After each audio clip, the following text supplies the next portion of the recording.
ان شاء الله تكونوا بخير يا رب. دلوقتي انا بعمل صينيه رقاق سهله وسريعه كده، حلوه خفيفه. بس انا يا جماعه ايه، انا عاملاها باللبن. يعني انا مسقيه الرقاق في اللبن، فاهميني؟ يعني سقسقته في اللبن كده وبرصه بقى ايه، اوعي عليه كده، وبرصه كده. اللي دي نحطها فوق. بصوا يا جماعه اهو. طبعا الرقاقه يعني ايه على قد الصينيه كده، الرقاقه على قد الصينيه يا جماعه. يعني الحرف كده بحب اقطعه وارجع احطه تاني كده، يعني اقطع واظبط انا ايه معرفة التقطيع ده. مفيهوش مشكله، كله بيبقى جوه الصينيه مش باين حاجه. بس اهو هسقيها بقى سمنه كده. اهم في الموضوع انك تسقسقي سمنه حلو عشان يبقى مورق وحلو كده معاك، ما تبقاش الرقاقه لازقه في رقاقتها يعني. واللبن طبعا بيديله طراوه حلوه. دول كده 2 كده 3 كده 3 وحدات اهو. انا بحط في الصينيه يا جماعه، كنت بحط 6 فبتطلع رفيعه حلوه كده وجميله. عندي بقى بيقولوا لي لا احنا عايزينها ايه تكون مليانه شويه، فانا هحط لهم ايه 8، خليتها لهم 8. بس انا بحبها بصراحه 6، وطول عمري بعملها 6 اهو. دول كده 3 وادي الرابعه اهي. بصوا انا سقياه باللبن، مسقسقاه باللبن، حاطه له شويه فلفل وشويه وبتاع دهوت شويه ملح صغيرين كده عشان ساعات الرقاق بيبقى دلع كده. انا بقيت ايه، دي الرابعه اهي، دي الرابعه اهي. وهحط بقى الحشوه دي يا جماعه. لحمه مفرومه و3 بصلات، جزرايه، فلفل الوان، بس انا ما لقيتش عندي غير الاخضر والاصفر بس اهو. احطهم بقى كده. دول يا جماعه نص كيلو لحمه، بس انا ايه اعملهم على ايه صينيتين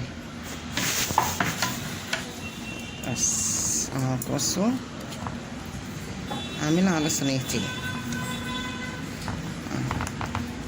يعني هحتاج الحبه الباقيين دول هعملهم حاجه تانية يعني. فبحب اعصجها بدل ما اقعد كل شويه ايه اعصج. بس انا ما بحطهاش في الفريزر، عشان يا جماعه اللحمه المعصجه في الفريزر لما بتيجوا تطلعوها تلاقيها شاربه ميه، فانا بحب اعصج ايه في وقتها كده على طول. بس لما بيفيد مني شويه بحطهم تحت درج الفريزر وبستعملهم تاني يوم تالت يوم، ما بقعدهمش كتير يعني. وادي ال4 التانيين بقى. دي واحده بصوا اهي كده، بتكبسيها كده اهي اهي، تكبسيها كده. سقسقي بقى السمنه عليها. دي سمنه كريستال يا جماعه على حته سمنه بلدي، بس كريستال جميله وريحتها حلوه وخفيفه في نفس الوقت، هي والجنه. بس كده الرقاقه اهي.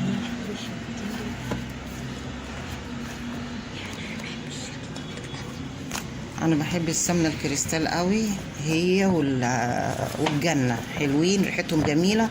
وطبعا انا هبقى اوريكم، اللي عايز يخش على اللينك بتاعي يخش اوريكم السمنه بتتحول من النباتي لسمنه بلدي ازاي، حلوه وجميله وريحتها حلوه.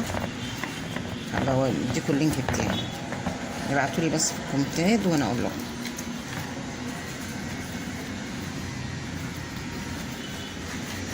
كده جميله اهي. بصوا دي الصغيره، ناخد الكبيره دي اهي كده. بصوا بتجيب الصينيه على الحرف كده اهو، تكبسيها جامد. الحته اللي طالعه لفوق بتروحي انت قصاها كده وبترجعي تحطيها تاني، يعني ما بترميهاش اهي، بحيث ايه تطلع ايه مظبوطة اهو. بصوا دي زيادة اهي اهي اهي. حطها تاني كده، حطها كده في الحتت دي كده اهي.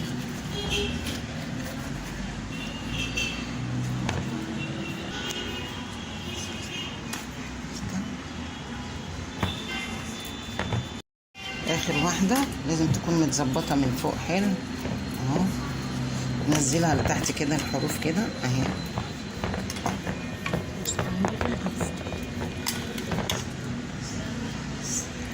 اهي. بصوا، فطبعا ايه هدهنها برضو اهي، وهعمل لها بقى تشريبة هوريها لكم دلوقتي. عليها حتة سمنة، عليها ايه معلقة صغيرة بيكنج باودر،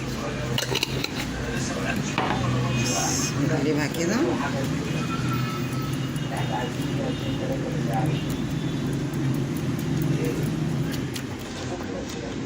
كده.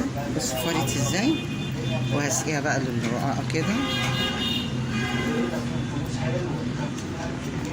واسيبها بقى بعد كده شوية، واروح مقطعاها ومدخلها الفرن، وبعد ما تطلع من الفرن هوريها لكم بقى. ايوه وكده الصينية هي يا جماعة صينية رقاق باللحمة معمولة باللبن، الرقاق مسقي باللبن متسقسق فيه يعني، حتة سمنة بلدي، بيكنج باودر، معلقة فلفل صغيرة، وزي ما انتم شايفين كده بصوا مقرمش جميل وطري من جوه. شوفوا الجمال. ما تنسونيش بقى في اللايك والشير وسبسكرايب عشان يوصلكم كل جديد. يلا باي باي، نشوفكم على فيديو جديد ان شاء الله.